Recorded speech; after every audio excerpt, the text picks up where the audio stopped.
ఆరోగ్యమే మహాభాగ్యం అన్నారు పెద్దలు. అది 100కి 100 పాళ్ళ నిజం. ఎందుకంటే మనం ఆరోగ్యంగా ఉన్నాము అంటే మన బ్యాంకులో ₹1,00,00,000 ఉన్నట్లే లెక్క. ఒకసారి మనకు ఏదైనా చిన్న ఆరోగ్య సమస్య వచ్చి మనం హాస్పిటల్కి వెళ్తే మన జేబులు ఖాళీ అయిపోతాయి. జేబులు ఖాళీ అయిపోవడమే కాదు, అవసరం వస్తే చాలా అప్పులు కూడా చేయాల్సి వచ్చిన పరిస్థితి వస్తుంది. అందుకే మనం ఆరోగ్యంగా ఉంటే మన ఆరోగ్యం చాలా కోట్ల విలువ చేస్తుంది. దాని గురించి మనం తీసుకోవాల్సిన జాగ్రత్తల గురించి ఈరోజు నేను కొంచెం విశ్లేషించదలుచుకున్నాను. మన చావు మన చేతిలో ఉండకపోవచ్చు, కానీ మనము దాన్ని దగ్గర రాకుండా కొంత ఆపుకోగలుగుతాము. మనం చేసేటువంటి కొన్ని ప్రయత్నాల వల్ల మనం దాన్ని ఖచ్చితంగా దూరం చేసుకోగలుగుతాము. ముఖ్యంగా మనం పాటించాల్సిన విషయాలు ఏంటి అంటే, మన దేశంలో చాలామందికి ఈ విషయాలు తెలియవు. మీద పడి మాట్లాడుతుంటాం.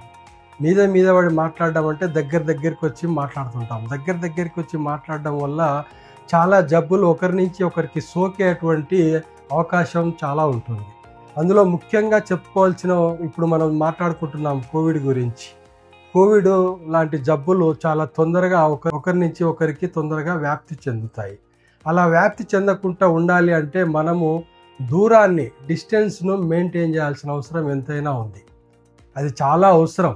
ఈ ఒక్క కోవిడ్ గురించే కాదు, ఈ దూరం మెయింటైన్ చేయడం వల్ల, మనం ఒక మనిషి నుంచి దూరంగా ఉండి మాట్లాడడం వల్ల టీబీ లాంటి భయంకరమైన, టీబీ అంటే క్షయవాది లాంటి జబ్బులను కూడా మనకు అంటకుండా చూసుకునే అవకాశం మెండుగా ఉంటుంది. సో అలాగే న్యూమోనియా లాంటి జబ్బులు కూడా మనము దూరం పెట్టవచ్చు. ఇప్పుడు మనం దూరంగా ఉండి మాట్లాడడం వల్ల ఒకరికి ఒకరు కనీసం 4 అడుగులు, మినిమంగా అయితే 6 అడుగులు ఉండాలా, కానీ కనీసం 4 అడుగులు 5 అడుగుల దూరంలోనన్నా ఉండి మాట్లాడడానికి ప్రయత్నం చేయాలి. దానివల్ల మనకు వచ్చేటువంటి న్యూమోనియా, ట్యూబర్క్లోసిస్, కోవిడ్ లాంటి జబ్బుల నుంచి కాపాడుకోగలుగుతాము. ఇప్పుడు కోవిడ్ మళ్ళీ ఒక కొత్త వేరియంట్ కరోనా వచ్చిందని చెప్పి వార్తలలో చూస్తున్నాము. దాని నుంచి కూడా మనం రక్షించుకోవాలంటే మనల్ని మనం రక్షించుకోవడమే కాకుండా మన మీద ఆధారపడ్డ వాళ్ళను, మన తల్లిదండ్రులను కానీ, మన ఇంట్లో ఎవరికైనా ఆస్తమా లాంటి జబ్బులు ఉన్న వ్యక్తులను కానీ రక్షించుకోవాలి అంటే మనము ఖచ్చితంగా తప్పనిసరిగా దూరంగా ఉండి, వ్యక్తులకు దూరంగా ఉండి మాట్లాడాలి. పబ్లిక్ ప్లేస్లలో పర్టికులర్గా ముఖ్యంగా చెప్పుకోవాల్సి వస్తే హాస్పిటల్స్లలో కానీ, బస్ స్టాప్లలో కానీ, రైల్వే స్టేషన్లలో కానీ, ఎయిర్పోర్ట్లలో కానీ, ముఖ్యంగా ఇటువంటి ప్లేస్లలో ఖచ్చితంగా మాస్క్ ధరించడం అనేది చాలా అవసరం కూడా. మాస్క్ ధరించడం వల్ల ఒక కోవిడ్ నుంచే కాదు, వేరే జబ్బుల నుంచి కూడా, ఇప్పుడు నేను చెప్పినటువంటి న్యూమోనియా, ట్యూబర్క్లోసిస్ లాంటి భయంకరమైన జబ్బుల నుంచి కూడా మనల్ని మనము కాపాడుకోగలుగుతాము. జబ్బులు మనకు 2 రకాలుగా వస్తాయి. యాక్చువల్గా ఈ ఇన్ఫెక్షన్స్ వచ్చేటువంటివి 2 రకాలుగా వస్తాయి.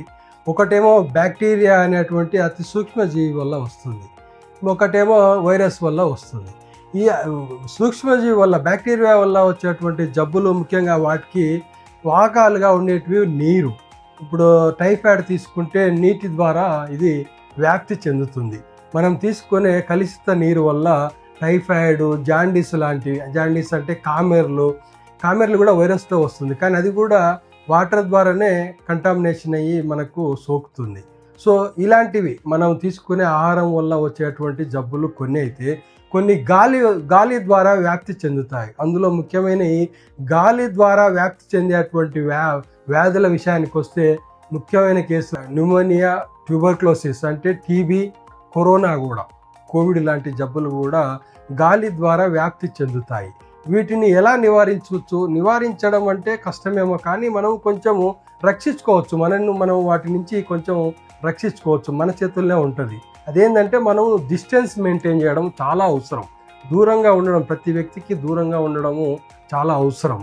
దాంతోపాటు ఎవరైనా కొంచెం రోగనిరోధక శక్తి తక్కువగా ఉన్నట్లు మనం భావించిన వాళ్ళు, షుగర్ పేషెంట్లు, పర్టికులర్గా మనం చెప్పుకోవాల్సింది షుగర్ పేషెంట్లకు, అంటే డయాబెటీస్ పేషెంట్లు ఖచ్చితంగా వాళ్ళు మాస్క్ వాడడం వల్ల చాలా ఉపయోగం ఉంటుంది. మాస్క్ వాడడమే కాకుండా దూరంగా ఉండి మాట్లాడడం, అంటే డిస్టెన్స్ మెయింటైన్ చేయడం వల్ల కూడా చాలా ఉపయోగం ఉంటుంది. మనం అనుకోవచ్చు మనకేమి చాలా హెల్తీగా ఉన్నాం కదా, మనకు వస్తే ఏమవుతుంది, తగ్గిపోతుందిలే అని అనుకోవచ్చు. కానీ మనకొస్తే మనకు తగ్గిపోవచ్చు, కానీ ఇక్కడ కరోనా లాంటి జబ్బులు ఏంటంటే మనం వాహకాలు అంటే మనమే క్యారీ చేస్తాము. ఆ వైరస్ను మనకి ఇప్పుడు సపోజు ఒక వైరస్ వచ్చిన వ్యక్తితో మనం మాట్లాడాము, ఆ వైరస్ మనకు వస్తుంది, కానీ మన మీద ఎఫెక్ట్ చేయదు. మనం క్యారీగా చేసుకపోయి మన ఇంట్లో ఎవరైనా వృద్ధులు ఉన్నా, ఎవరైనా రోగనిరోధక శక్తి తక్కువ ఉన్న వాళ్ళు ఉన్నా, ఆస్తమా పేషెంట్ లాంటి వాళ్ళు ఉన్నా, మనతో వచ్చినటువంటి వైరస్ వాళ్ళకు ఎఫెక్ట్ కావడానికి, వాళ్ళకు వాళ్ళకు జబ్బు చేయడానికి ఆస్కారం ఉంటుంది. కాబట్టి మనం కూడా కొన్ని జాగ్రత్తలు తీసుకోవడం వల్ల మన కుటుంబ సభ్యులను మనము కాపాడుకోగలుగుతాము. ఈ విషయం చెప్పాలనే నేను ఈ వీడియో చేస్తున్నాను. ముఖ్యంగా ప్రతి దానికి డాక్టర్ దగ్గరికి పరిగెత్తకూడదు. Prevention is the better than cure. అంటే రాకముందు నిరోధించుకోవడమే మంచిది. ఏదైనా వ్యాధి రాకుండా నిరోధించుకోవడమే మంచిది. వచ్చిన తర్వాత బాధపడే కన్నా రాకుండా నిరోధించుకోవడమే మంచిది అనేది దాని ఉద్దేశం. రాకుండా ఎలా ఆపుకోగలుగుతామంటే ఇలాంటి జాగ్రత్తలన్నీ మనము తీసుకోగలిగినప్పుడు మాస్క్ ధరించడము కానీ, దూరంగా ఉండి మాట్లాడడం వల్ల కానీ, కలుషిత నీరు తాగకపోవడం వల్ల కానీ, ఇలాంటివి చేసుకుంటే మనము హాస్పిటల్ ఖర్చులు చాలా తగ్గించుకోగలుగుతాం. మనము ఖచ్చితంగా ఇలాంటివి పాటించినప్పుడు మన ఆరోగ్యం కూడా చాలా బాగుంటుంది.